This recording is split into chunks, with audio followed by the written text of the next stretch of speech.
Pascal Entraîneur devient l'anti-coach.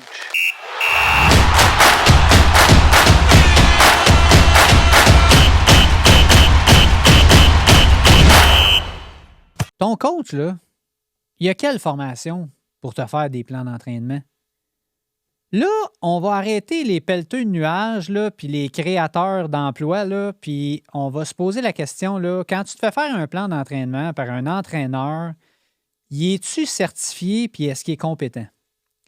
C'est pas parce que tu as fait un demi-Ironman dans ta vie que tu es capable de faire des plans d'entraînement physiologiques qui conviennent puis qui s'adaptent à toutes les sortes de personnes, puis que tu es capable d'analyser les chiffres de la bonne façon puis aller optimiser chacune des heures d'entraînement. Je vais être fatiguant avec le optimiser chacune des heures d'entraînement, mais dans le fond, là, c'est ça notre job, nous autres, comme entraîneurs certifiés et spécialisés dans les sports d'endurance, c'est d'aller vous donner le maximum de chacune de vos heures d'entraînement.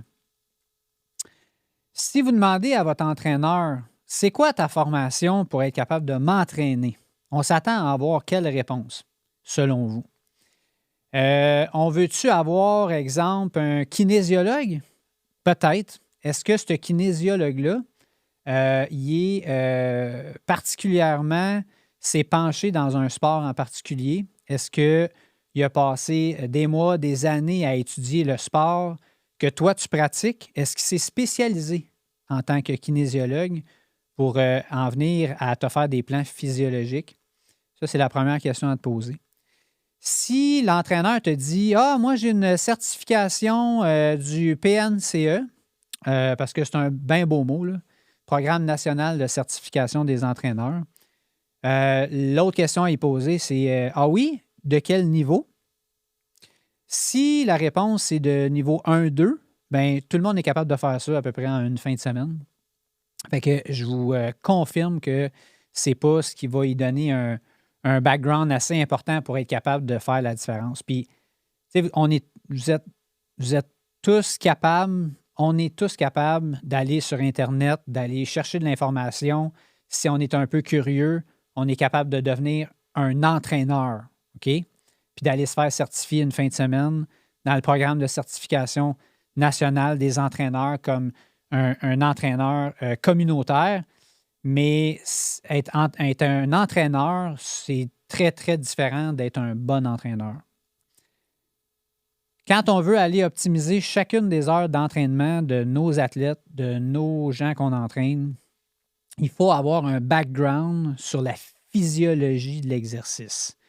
Dans mon cas, pendant 1 an et demi à l'Institut national des sports, en 2015, on a participé dans mon niveau 4, qui est le diplôme avancé en entraînement, là, qui est de niveau environ à la maîtrise, là, si on avait un comparatif à donner.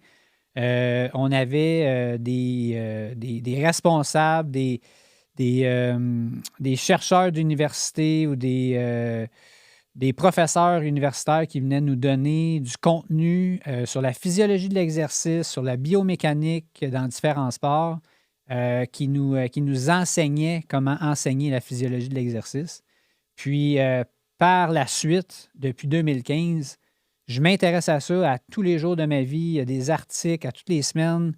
Je lis des articles. On a des discussions entre entraîneurs compétents pour faire évoluer nos discussions qui ne cessent d'évoluer. Donc, si je vais chercher un bagage de recherche, un bagage de connaissances aussi élevé que ça depuis 2015, bien, demandez-vous l'entraîneur qui vous entraîne présentement. Il en est où, lui, dans son processus de connaissance au niveau de la physiologie de l'exercice? Est-ce que vous payez pour un entraîneur? Ah, ouais, Pascal, mon entraîneur, il a fait un Ironman, lui, en 94. Puis là, depuis ce temps-là, là, il est entraîneur. Mais ça va plus loin que ça, être entraîneur. Être entraîneur, c'est un métier. Être entraîneur, c'est quelque chose qui s'adapte d'année en année. C'est quelque chose qui est évolutif dans le temps. Donc, posez-vous cette question-là. Est-ce que vous recherchez un entraîneur ou vous recherchez un motivateur? C'est complètement différent.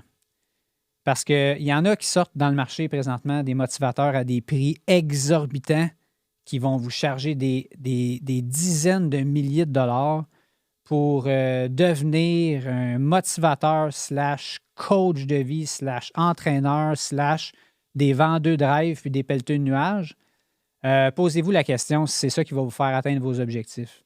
Si vous avez besoin d'un coach de vie, c'est une chose. Si vous avez besoin d'un motivateur, c'en est un autre. Puis si vous avez besoin d'un entraîneur certifié, compétent pour vous faire un plan, pour effectuer une course à pied, une course en sentier, un triathlon, un ultra, ça aussi, c'est complètement différent. Donc, posez-vous les bonnes questions, guys.